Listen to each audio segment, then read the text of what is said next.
السلام علیکم ویئرز، بلال شفیق YouTube channel میں آپ کو خوش آمدید کہتا ہوں۔ پریزیڈنٹ ٹرمپ کی سپیچ، اس کے بعد پرائم منسٹر شہباز شریف کی ٹویٹ، ایک پاکستان کا یہ چہرہ ہے۔ لیکن اس قوم کی ماؤں نے ایسے سپوت بھی پیدا کیے ہیں جن کو مشتاق احمد کہا جاتا ہے، سینیٹر مشتاق احمد کہا جاتا ہے، حتیٰ کہ وہ اس وقت سابقہ سینیٹر بن چکے ہیں۔ اور اقبال رحمۃ اللہ علیہ، اللہ ان کی قبر کو نور سے منور فرمائے، وہ کہا کرتے تھے، کافر ہے تو شمشیر پہ کرتا ہے بھروسہ، مومن ہے تو بے دیکھ بھی لڑتا ہے سپاہی۔ اور حسن نثار صاحب جیسے جو سو کالڈ انٹلیکچوئل ہیں، آپ ان کی ویڈیوز دیکھ سکتے ہیں، جو کہتے ہیں کہ میری نظر میں یہ اتنے بڑے شاعر نہیں ہیں، یہ تخیلاتی باتیں کرتے ہیں، فینٹیسی کی دنیا میں رہتے ہیں۔ تو میں یقین سے کہتا ہوں کہ یہ شعر علامہ اقبال رحمۃ اللہ علیہ نے جب ان پر اس شعر کی آمد ہوئی تو اس کا جو واحد حقدار تھا، جو اس موجودہ صدی میں جس کو میں اپنی آنکھوں سے زندہ دیکھ رہا ہوں، وہ سینیٹر مشتاق احمد ہے کہ کافر ہے تو شمشیر پہ کرتا ہے بھروسہ، مومن ہے تو بے دیکھ لڑتا ہے سپاہی۔ یقین کریں اس شعر کا واحد اگر کوئی حقدار ہے نا اس وقت جو موجودہ حالات ہیں کہ امت کہاں کھڑی ہے سو کالڈ، اور وہ مرد کلندر کہاں کھڑا ہے، وہ سینیٹر مشتاق ہیں، میں ان کو سیلوٹ پیش کرتا ہوں۔ اور یاد کریں وہ ایک آفیسر تھا اسلام آباد پولیس کا، وہ ایسے ان کو انگلی دکھا رہا تھا، ایس پی تھے یا ایس ایس پی تھے غالباً، اور ان کا جو ایٹیچیوڈ تھا، جو بیہیویئر تھا، جو اگریشن تھا، ایک باریش آدمی کے آگے، ایک سینئر سٹیزن کے آگے، ایک پولیٹیشین کے آگے، اس وقت ان کا جماعت اسلامی سے تعلق تھا۔ اب جماعت اسلامی کو کیا پتا تھا کہ یہ شخص جو ہے کل کو اتنا ووکل ہو جائے گا، اتنا سٹریٹ فارورڈ ہو جائے گا، اس طرح کی بات کرے گا کہ ہمیں بھی ان سے کنارہ کشی اختیار کرنی پڑے گی۔ بات یہ ہے بھائی جان، میں آج ان پولیس آفیسر سے پوچھتا ہوں کہ اللہ نے آپ کو عزت والا مرتبہ دیا، اللہ تعالیٰ نے آپ کو اس مقام تک پہنچایا، آپ انہیں انگلی دکھا رہے تھے احتجاج پر، آپ کی انگلی یا آپ کا اگریشن تو تاریخ میں لکھا گیا ہے، لیکن اس وقت سے لے کر، اس دن سے لے کر آج کے دن تک سینیٹر مشتاق نے جیلیں کاٹی، اپنی پارٹی نے ان کو ڈس آن کر دیا، ان پہ کرٹیسزم ہوا، جماعت اسلامی کی سینئر لیڈرشپ انہیں کہتی رہے کہ ہاتھ تھولا رکھو، ہاتھ تھولا رکھو، سینیٹر صاحب کیا کر رہے ہو آپ، لیکن یہ مرد کلندر باز نہیں آیا۔ آج یہ ساحل سمندر میں اپنی زندگی جسے کہتے ہیں نا جان ہتھیلی پہ رکھ کر، یہ اہل غزہ کے لیے، یہ اپنے بھائیوں کے لیے۔ سعد رضوی بھائی، آپ تو باقاعدہ صلاح الدین ایوبی، طارق بن زیاد کے حوالے دیا کرتے ہیں، ان کی ٹوپیاں دکھایا کرتے ہیں کہ اگر ایسی ٹوپی پا لئی تو پھر ساڈا رخ ہوتے ہوئے گا۔ تسی تے نہ پٹرول مہنگا ہوتے نظر آئے، اج بھی پٹرول 4 پہ 4 پیسے، 4 پہ 7 پیسے ہویا جے، آپ نظر نہیں آئے۔ کون سی تراویاں ہیں، کون سے روزے ہیں جو گزشتہ 3 سالوں سے آپ پڑھ رہے ہیں، اور اب کتنا کچھ ہو گیا، نہ آپ نظر آئے، نہ آپ کا وہ ٹوپی والا سامان نظر آیا، نہ آپ کے وہ جذبات نظر آئے۔ میں اپنے سعد رضوی بھائی کو ڈھونڈتا رہا ہوں، لیکن جو کرنے والے تھے وہ اپنا کام کر گئے۔ اس سینیٹر نے، میں اس وقت بتاؤں گا کہ ان کی زندگی کو کتنا خطرہ ہے، وہ کہاں پہ ہے۔ اٹلی کی گورنمنٹ نے ہاتھ کھڑے کر لیے ہیں، جو اٹیلین گورنمنٹ ہے انہوں نے کہا ہم آگے نہیں جا سکتے، کیونکہ پہلے بھی ڈرون اٹیک ہو چکا ہے یہ سموتھ فلوٹیلا پر،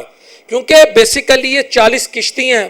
بوٹس ہیں، انہوں نے کہا 18-20 لاکھ جو لوگ ہیں جن کا محاصرہ کیا گیا ہے، یہ اتنی وہ لے کے جا ہی نہیں سکتے، خوراک نہیں لے کے جا سکتے، نہ اتنا کچھ لے کے جا سکتے کہ سب کے لیے میسر ہو۔ انہوں نے بیسیکلی ایک سمبولک ریزسٹنس کیا، انہوں نے یہ بتایا کہ اگر ہم آ سکتے ہیں ہتھے تو دنیا کی جو 8 ارب کی آبادی اور اس میں 2 ارب کے قریب مسلمان ہیں، وہ کیا گھنگرو پہنے ہوئے ہیں، وہ کیا چوڑیاں پہنے ہوئے ہیں۔ اصل بات یہ میسج دیا ہے سینیٹر مشتاق نے، ورنہ 40 کشتیوں میں آپ میرا خیال ہے 2000 5 7 8 10 ہزار بندے کا سامان لے جائیں گے اور وہ ود ان نو ٹائم ختم ہو جائے گا۔ بیسیکلی یہ میسج ہے جو 2 ارب دنیا میں مسلمان ہیں ان کو دیا گیا کہ خدا کا خوف کرو، اس دنیا میں ساری عمر نہیں رہنا۔ میری طرح کے جو سو کالڈ صحافی کمرے میں بیٹھ کے انقلابی بن رہے ہیں، جو ہمارے پولیٹیشین ہیں اسمبلی میں بیٹھ کے انقلابی بن رہے ہیں، امت مسلمہ کا درد اپنے دل میں لیے بیٹھے ہیں، ٹھیک ہے، جو ہمارے ممبر پہ بیٹھے علماء ہیں، ٹھیک ہے، جو ہمارے موٹیویشنل سپیکرز ہیں، جو ہمارے لائرز ہیں، جو ہمارے تاجر ہیں، جو ہمارے لینڈ لارڈز ہیں، وڈیرے ہیں، تمام شعبہ ہائے زندگی سے تعلق رکھنے والے افراد کو سینیٹر مشتاق احمد نے یا سابقہ سینیٹر مشتاق احمد نے یہ پیغام دیا ہے کہ چوری کھانے والے مجنو اور خون دینے والے مجنوؤں میں فرق ہے، تم لوگ وہ ہو ہی نہیں سکتے۔ تم منافقت کی انتہا پہ، اس میں بھی شامل ہوں، میں ادھر بیٹھ کے بات کر رہا ہوں، اگلا زندگی تیلی اپنی زندگی خطرے میں رکھ کر ادھر پہنچا ہوا ہے۔ اب ویورز اس وقت سینیریو یہ ہے، جو لیٹسٹ نیوز آئی ہے کہ اٹلی کی جو گورنمنٹ ہے، ان کی جو تھی نیول فورسز یا ان کا جو بحری جہاز تھا، انہوں نے کہا کہ ہم اس سموتھ فلوٹیلا کی پروٹیکشن کریں گے۔ اسپین اور اٹلی نے پچھلے ہفتے، کیونکہ پچھلے ہفتے یہ جب انٹرنیشنل واٹر میں یا جو بین الاقوامی پانی میں جب یہ کشتیاں موو کر رہی تھی تو ان پر ڈرون اٹیکس ہوئے، جو جن کے لیے تو ان پر ڈرون اٹیکس ہوئے، اور کسی ملک نے ان ڈرون اٹیکس کی ذمہ داری قبول نہیں کی، لیکن بچے کو معلوم ہے کہ ڈرون اٹیکس کس نے کیے تاکہ یہ باز آ جائیں۔ اب اٹلی کے جو ڈیفنس منسٹر ہیں ان کا یہ کہنا ہے کہ جیسے ہی غزہ سے 250 کلومیٹر یا اگر سمندری کانٹیکسٹ میں جس کو کہتے ہیں کہ سفر کو میئر کیا جاتا ہے، انٹرنیشنل سی میں یا پانی میں سفر کو میئر کیا جاتا ہے، اس میں نوٹیکل مائلز کہتے ہیں، 178 نوٹیکل مائلز پر ہم ان کشتیوں کو لاوارث چھوڑ دیں گے۔ یہ باقاعدہ آج نیوز کی خبر ہے، اور آپ بہتر یہی ہے کہ جو آپ سامان لے کر جا رہے ہیں امدادی، وہ سائپرس کے ساحل پہ رکھ دیں، وہاں سے پہنچا دیا جائے گا۔ لیکن سموتھ فلوٹیلا جس میں 40 کے قریب کشتیاں ہیں اور 500 افراد ہیں، تمام افراد کو میں سیلوٹ پیش کرتا ہوں۔ انہوں نے کہا ہے کہ ہمیں مار دو، ہمیں سمندر برد کر دو، ہمیں ختم کر دو، اور اس میں وہ لوگ بھی ہیں جو کلمہ گو نہیں ہیں، جن کا ان اہل غزہ سے کوئی تعلق نہیں ہے، جن کا ان سے کوئی خونی رشتہ نہیں، کوئی دینی رشتہ نہیں، کوئی نظریاتی تعلق نہیں، کوئی سرحدی رشتہ نہیں، میں یہ بتا رہا ہوں۔ تو وہ لوگ بھی شامل ہیں، پارلیمنٹیرینز ہیں، وکلا ہیں، انوائرمنٹلسٹ ہیں۔ وہ ایک اسپین کی یا اٹلی کی غالباً ایک بہت مشہور انوائرمنٹلسٹ ہیں، یہ جو ماحولیاتی آلودگی پر بات کرتے ہیں لوگ، انہیں انوائرمنٹلسٹ کہتے ہیں، گریٹا تھمبرگ، وہ بھی اس میں موجود ہیں۔ وہ کلمہ گو نہیں ہے، لیکن ان کے اندر انسانیت ہے، وہ بھی حضرت عیسیٰ علیہ السلام کو ماننے والے ہیں، جو حضرت عیسیٰ کی تعلیم پر بھی عمل کرتا ہے۔ اگر ان کی تعلیمات کو بھی سچے دل سے سمجھ لیا جائے، صدقے دل سے سمجھ لیا جائے، تو یقین کرے پھر وہ آہستہ آہستہ اسلام کی طرف آ جاتا ہے، اسے انسانیت کا پتہ لگ جاتا ہے۔ تو کہنے کا مقصد یہ ہے، جو میں آپ کے سامنے مدعا رکھ رہا ہوں، کہ ان لوگوں نے کہا ہے کہ ٹھیک ہے، اٹلی کی جو ہمارے ساتھ پروٹیکشن ہے، جو ان کی نیول فورسز ہے،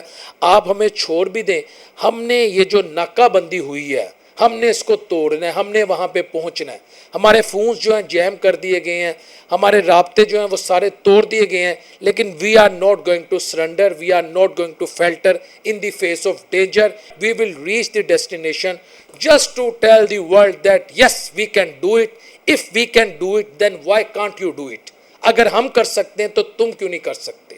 یہ پوری دنیا کو ان کی طرف سے میسج ہوگا، بالخصوص جو 2 ارب مسلمان ہیں۔